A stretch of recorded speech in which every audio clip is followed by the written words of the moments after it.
Believe it or not, it's our responsibility to provide our next generation with the guidance, the fortitude, the strength, the community, and knowledge that they need to succeed. We gotta cancel culture, change the way our kids are thinking. Think about the pain and anguish. We can save next generation. Break the cycle, no administration. Replacing anger with contemplation. Gotta teach them how to use their minds. Remind our kids they born divine. With a right to be, with a right to live, with a right to be exactly who they is. Cause eventually you'll be writing them in a prison cell while you're wiping tears. I know, cause that was me. Just ask my mama. I'm sorry for the things I did when I was young. I know no better. On second thought, I knew a lot. In retrospect.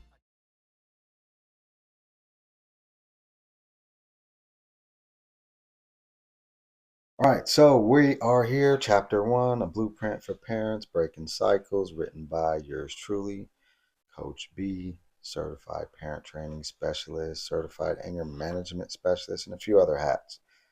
But the most important thing is this is about relationships and parenting and breaking cycles that were harmful and all the things. I'm sitting here with my daughter, one of 7, the middle child, like myself. And so just off the top, if you had advice for all the middle children out there, what would it be? To enjoy it, because it's great to have a lot of siblings, for one, to be a sibling, and if you're the middle, then you're like the glue of the family, basically. I'm biased, so I wholeheartedly agree with all those statements. So in Chapter 1, it's entitled Relationship Beliefs and Evaluations. In this chapter, we'll explore the beliefs we hold about relationships and how to evaluate the people we allow into our lives. Relationships can be both uplifting and draining, depending on who we surround ourselves with.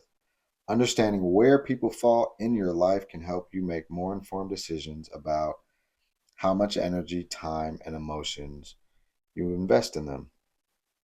Okay, so before I continue reading, I have another question. Or it's a question. Finish the sentence. Every dad should Love their kids. love their kids. Okay, so we're on page 12 here. Coach B's Triple A system is designed to help you evaluate the people in your life by categorizing them into 3 distinct groups: assets, anchors, and acquaintances. This system helps you assess the positive and negative influences around you so you can start building stronger, more supportive relationships and avoid people who may hinder your growth. So, number 1 is assets, and these are the natural supports in your life, the people who genuinely support your goals, your dreams, and your well-being. They are the ones who add value to your life and are consistently there for you. These people uplift you, provide encouragement, and help you grow into the best version of yourself. They are the trusted friends, mentors, partners, and family members who have your back in good times and bad. Signs of an asset. They show up for you when you need them. They offer support without expecting anything in return. They actively encourage your growth and development. They hold you accountable, but do so with love and care. 2, anchors. These are the people who hold you back and keep you stuck. They may be self-centered, caught up in their own survival mode, and not invested in your well-being or growth. Anchors can sometimes drain your energy, guilt trip you, and keep you stuck in patterns that prevent you from moving forward. These are the relationships where there's often a one-sided dynamic and you may feel obligated to give, but never receive. Like an anchor, they make it hard for you to move forward or make progress in life. Signs of an anchor: they criticize or belittle you more often than they uplift you. They tend to focus on their own needs and rarely consider yours. They guilt trip you or make you feel responsible for their issues. They drain your energy and make it harder to achieve your goals. They borrow from you emotionally, financially, or otherwise, but never return the favor. And 3, acquaintances. So these are the people who are still in the early stages of your relationship with them, and they're not necessarily positive or negative. You haven't really figured out if they're an anchor or asset to you. And they're influences, but rather they're people you're still getting to know. They could be a new friend, a coworker, or even the early stages of a romantic relationship. Their impact is still undecided, and it's important to observe them closely before you categorize them as assets or anchors. Relationships in this category are still developing, and the influence they have on you may not be fully apparent yet. Signs of an acquainted person are you're still getting to know each other. Their influence on your life is unclear, fully positive nor negative. You're not sure. You're still evaluating how much you want them to be involved in your life. They could potentially grow into an asset or an anchor depending on future actions. And so the next part is a worksheet, and this is about evaluating the people in your life, kind of using this system. And so it says use the following worksheet to list the people in your life and categorize them using the AAA system. For each person, reflect on what role they play in your life and how their presence impacts you. Then take note of what role you play in their lives as well. This will help you identify the relationships that are adding value and those that are holding you back. So step one, it's list people in your life. Take a moment to list out the important people in your life. They could be friends, family, romantic partners, colleagues, mentors, or anyone who has an impact on your day-to-day life. Step two is just categorize them using the system. So off top, and you can't say me, name one asset in your life. My sisters. Just pick one. No. Yeah, I can't pick one sister. Well, I'm just saying that, okay, so your sisters are all assets, right? Yeah. More Okay. specifically, Delisha and Anansi. Yes. And so knowing that, we'll list them, boom, they're assets. Do you have any anchors in your life based on the definition in the AAA system? Myself. That's very wise and insightful. Not very many people would come to that conclusion. And adversely, I've done exercises with this parenting curriculum, and I ask people to list their 5 best friends. And out of, I don't know, 30 plus sessions of doing this with different people, I've only had 2 or 3 say, or even put themselves on that list. And it was very insightful because it's like the empaths in the world, us as parents will give and give and give, but then we don't even acknowledge ourselves as our best friend, as the person that like will pour into people and never even think about pouring into ourselves, or we'll feel guilty if we do. Okay, and so you have some acquaintances that fall in that. You're not sure if they're negative or positive, or if they have your best interest at heart or not. People you're still kind of getting to know. Yeah. Okay. And then so the next step would be reflect on the role that you play in their life. So of those 3 people that you just named in there, right? Now for each person listed, think about the role you play in their life. Are you an asset to them, an anchor, or still figuring out your role? And just be honest with yourself. So this would be this would be how you do this exercise in chapter 1. Is it's easy to identify and judge and say what other people are and put them in boxes, but it's not so easy when you have to turn around and then be accountable to your role in their lives. So there's times where you might have someone listed as an asset, but then you think to yourself like, damn, I don't know how they feel about my role in their life. So then you might list yourself as an acquaintance because it's kind of unknown. Or if you start looking at the definitions of the different things, you can say, oh, I'm an asset. I always support them. I say positive things to them. They, start something, I encourage them, then I'm an asset to that person, right? And then the next step would be action steps, right? Once you've completed the list and the reflections, you take some time to think about the following. Which relationships need more attention and nurturing? Which ones need boundaries to protect your growth?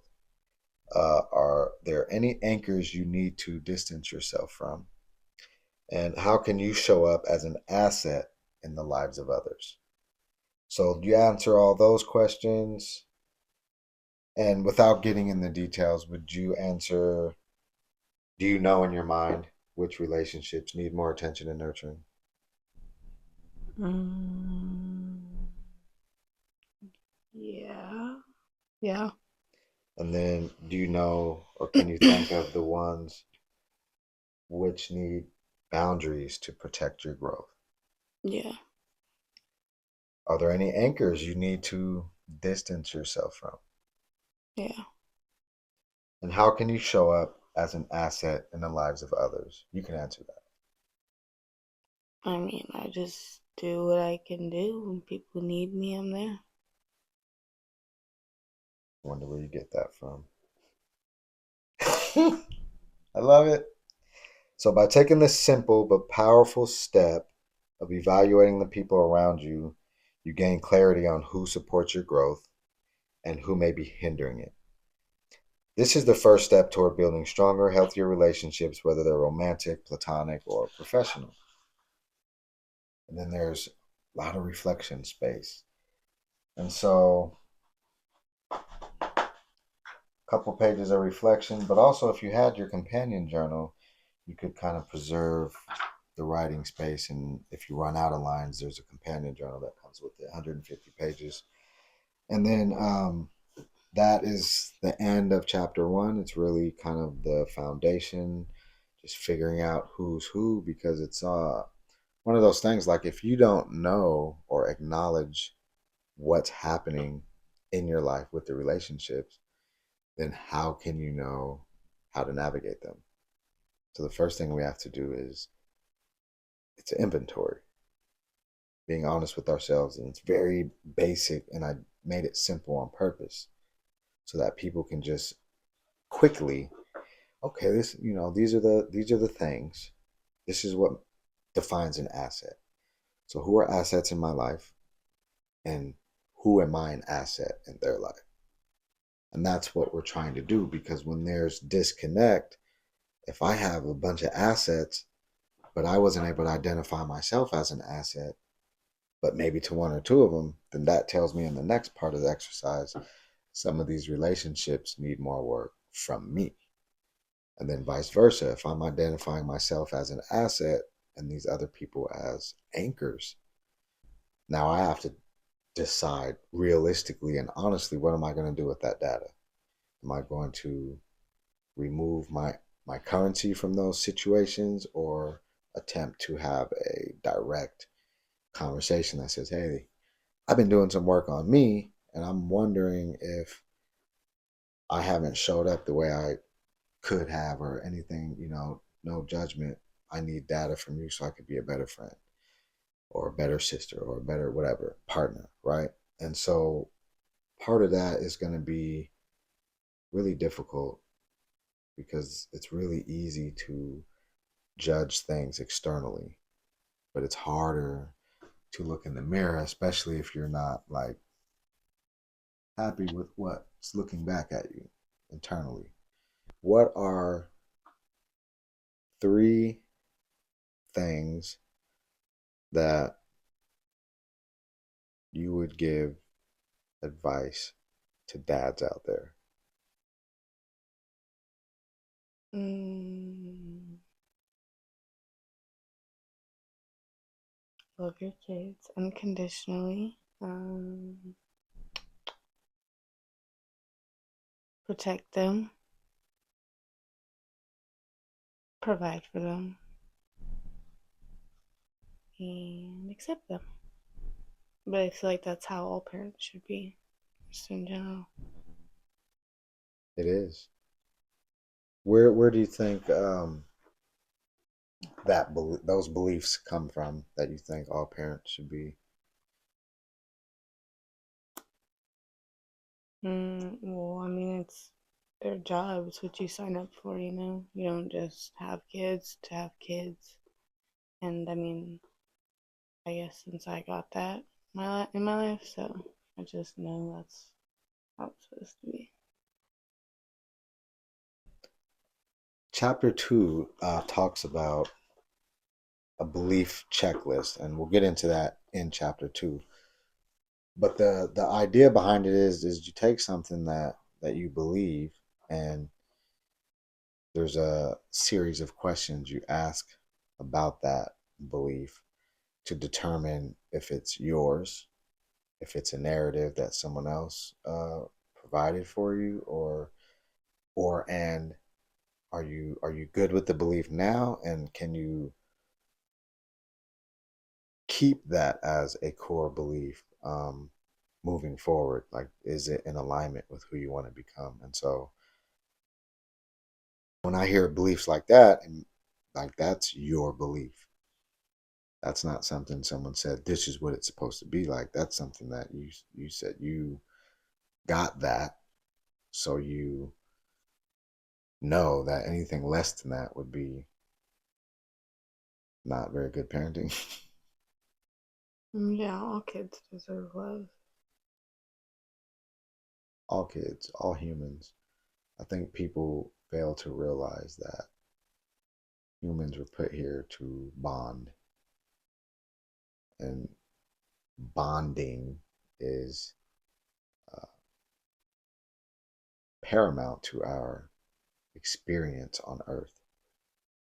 And when we don't bond to healthy things like strong relationships with our parents and siblings, then we can bond to unhealthy things like substances and risky behaviors, gang impacted, like myself.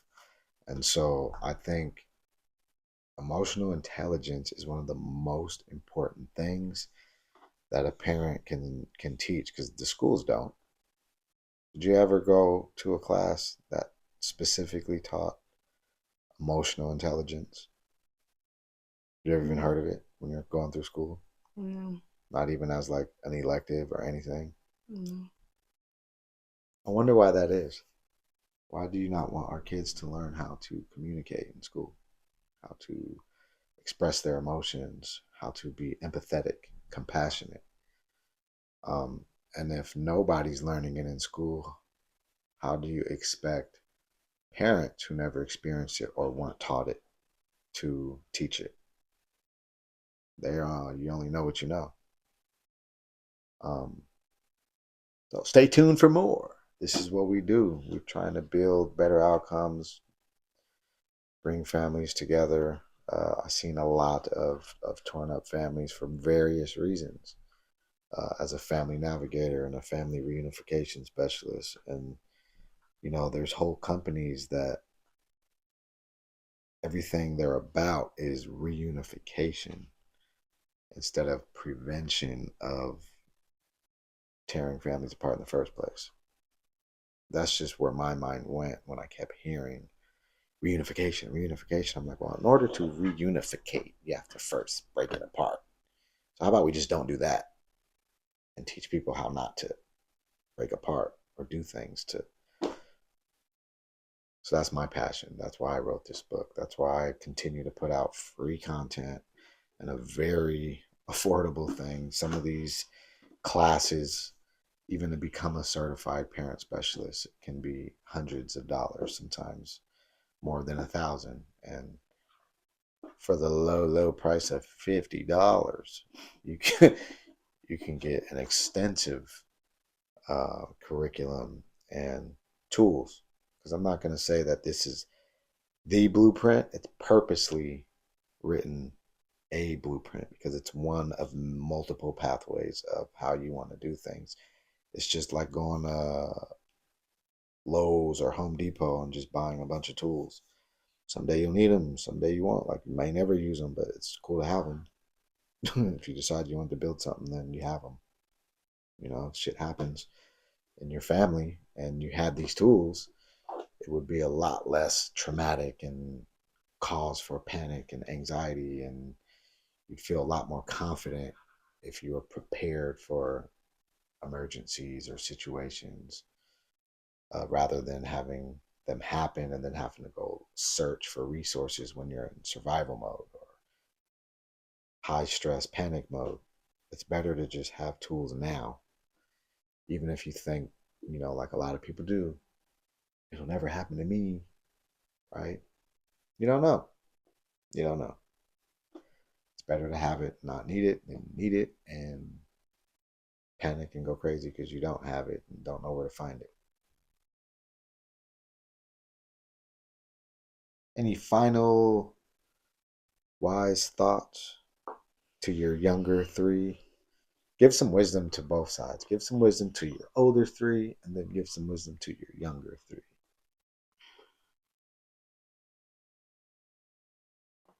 Make good choices.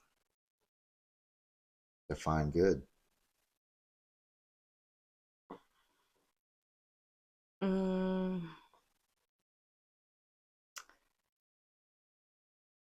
Don't do drugs.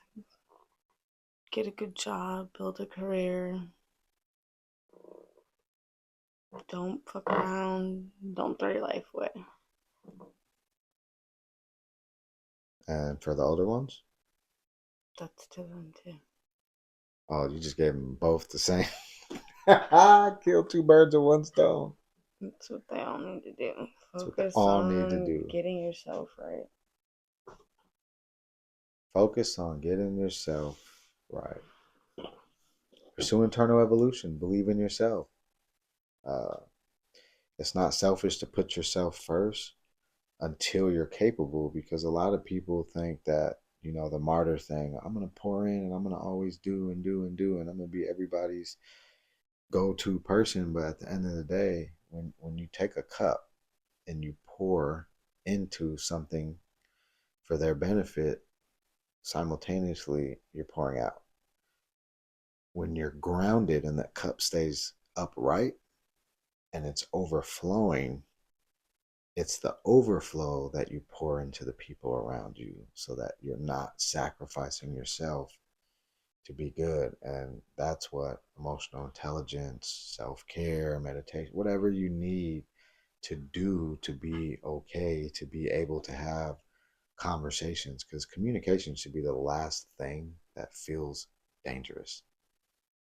And unfortunately, the way our society communicates, it's like attack and defend, when conversation should be the least harmful thing on the planet.